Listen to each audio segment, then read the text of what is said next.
Welcome to my channel, Clark the Realtor. Don't forget to subscribe and let's get started.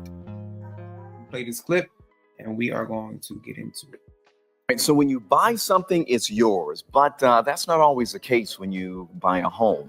Well, homeowner associations have the right to foreclose and kick you out if you consistently fail to pay your dues. Reveal investigator Rebecca Lindstrom talked to a woman who says that tool is being abused. In 2010, Patricia Quigley, upset with her HOA's billing process, decided to take a stand and refuse to pay her dues, about $700 that year. But that only led to letters from Lozak and Johansson, the law firm hired to collect on the debt. And that debt had grown. Walked in, paid him the $2,700, and when I walked out, I said, "This is all I owe, right?" Yes. But it wasn't all you owed. No. Shortly after, she received another bill for $3,000. She called and sent letters trying to figure out why. But all Quigley says she got in return were cryptic statements, dates with amounts that didn't make any sense to her. Then here comes the next set of letters. And now it's up to $6,400. Turns out there were post-judgment legal fees and 18% back interest. So even after she'd paid more than $9,000, she was still somehow behind on her dues. But in 2018, she received the most shocking letter of all, an eviction notice. You know, you lose your home. That's hard. But sadness turned to anger when she realized the HOA had purchased her home through foreclosure for $3.24 a year before she was evicted. So you had been living in your house for a year, but you didn't legally own your house. No. Quigley says not only did the HOA accept her dues payment on a house she apparently did not own, but allowed her to make another $4,600 in home loan payments before getting kicked out. She paid a debt she did not owe. Yes, that's for sure. All right, you guys. So like I stated before, this topic is around HOAs.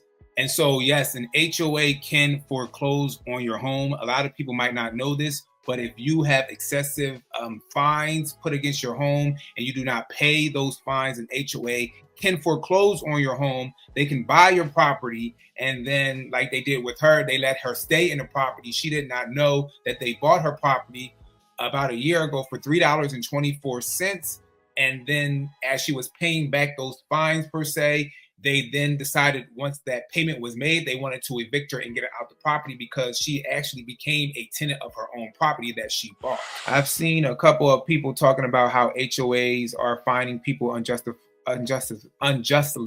Yes, they are fining people unjustly. HOAs, they are doing things, but again, also, people have to look at their covenants and restrictions, those bylaws set in place when you buy in the HOA, because those are things inside that most people probably do not fully look at, and they need to look at that. An HOA can, so this is in the state of Georgia. Every state is different.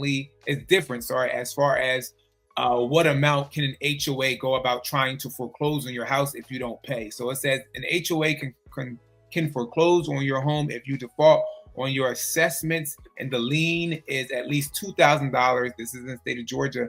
The HOA must give you notice before starting a foreclosure. It says other states vary widely. You should check your state's laws to find out what recourse the HOA might have. For example, in California, an HOA can't foreclose unless the delinquent amount is $1,800 or more, or the assessments are more than 12 months delinquent. And Texas HOAs can foreclose on homes for any unpaid dues. So it's good for you guys to know, if you bought in an HOA community, to understand what amounts per se, if you don't pay, if an HOA can foreclose on your property, because you're losing your property because you might not understand those particular payment amounts. So you should check into your local laws in regards to what is the amount as far as excessively, if you don't pay on any fines that the HOA gives you, and it kind of falls over into a lien, because it's really the lien. The lien is then placed on the house. Once the lien is placed on the house goes into foreclosure if not paid, and your house can be bought right up underneath you, and you might not know. So in the state of Georgia, the lien has to exceed at least $2,000 or more. Every state is different, so I would definitely look into your laws in regards to HOA. Let's kind of bounce over to the next thing in regards to that HOA as well. Let's talk about homeowners associations, because that's what an HOA is. It's a homeowner association. It says homeowners associations can fine homeowners, again, for violating the community rules and regulations, which are outlined in the covenants, conditions, and restrictions. We call them CC&Rs. Common violations include, so this is most violations most people get. What's going on? Impress you, Florals. Most violations are caused by these typical things: not taking care of your lawn. You can also get fined. Say if your mailbox is tilted over in front of your house, you can get fined by simple things like that. Parking in unauthorized areas, making too much noise, putting trash out too early or not bringing it on time, storing certain items outside your home, changing the appearance of structure of your home. So HOA, it depends on what your HOA guidelines are. They can find you according to whatever guidelines they put in place. So it is always important to read your CC&Rs and those bylaws when you buy an HOA subdivision, because you want to know, because you should try to get those before you even move into the subdivision, right? You should say, hey, if you're working with a realtor or if you're going to a new construction community, and if they should have those CC&Rs put in place, like, can I get a copy of those CC&Rs prior to maybe, putting an offer in, or if you do put an offer in, do under due diligence, right? You want to gotta get a copy of that. You want to read it just to make sure you understand those bylaws and those CC&Rs in that subdivision,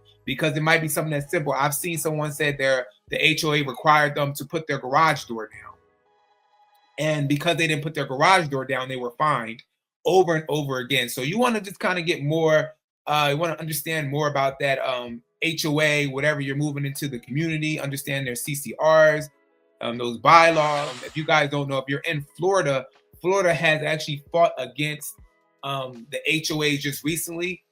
Florida has decided to put a law in place, the Florida House Bill 1023. It's several different House bills they put in place, the HB 1021, HB 1023, HB 59, several different bills in regards to HOAs. It says the law went through effectively July 1st, 2024 to increase transparency and accountability in homeowners associations, which are HOAs. The bill includes several new requirements, including, so basically they are going to, it's several new things now that Florida kind of put in place to kind of slow down what HOAs have been doing as far as when it comes to people's with homeownership. So they did put, so I'm not going to read the whole bill. Again, I'm not a lawyer. So you guys have to do your own research, reach out to the local lawyers in your own state, in your own county, in your city. But one thing that this bill did put in place is the parking restrictions. So it says covenants and rules that prohibit certain vehicles from parking in certain areas are no longer enforceable. Again, you want to reach out. If you're in Florida, you want to reach out to your local the local law office just to confirm this. But they're basically saying now that when it came to, let's say if you worked at your house, if you worked in, let's say you worked at a job that had a pickup truck maybe or something, right? And you used to park your pickup truck. There used to be a thing in the covenant said you can't park a pickup truck in your driveway. You have to park it down somewhere else in the subdivision, or you have to park it outside somewhere in outside the subdivision and then drive your regular car home. Now they're saying basically you can park that pickup truck in your driveway.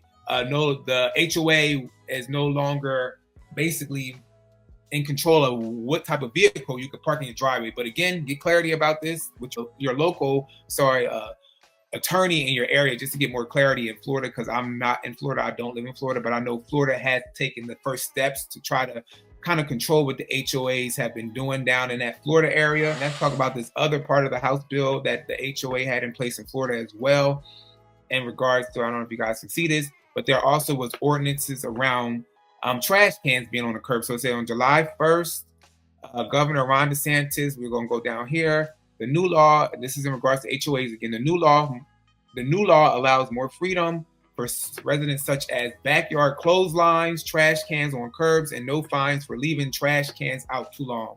So before, if you left your trash can out too long in some of these communities, they would fine you. They wanted you to put it out the day before. Once the trash came, collect it, go back in. Now I think they're giving you a couple more days to kind of keep the trash can out. It's not saying you can keep it out forever. It's just saying, hey, instead of us finding you right away in regards to the trash cans being out, we're giving you an extra day. And then I think they have to give you a written notice to kind of make sure before they try to find you in regards to these trash cans. But again, reach out to your local attorney to make sure and verify everything in regards to these new laws put in place with the HOA bills in Florida, in the state of Florida. All right.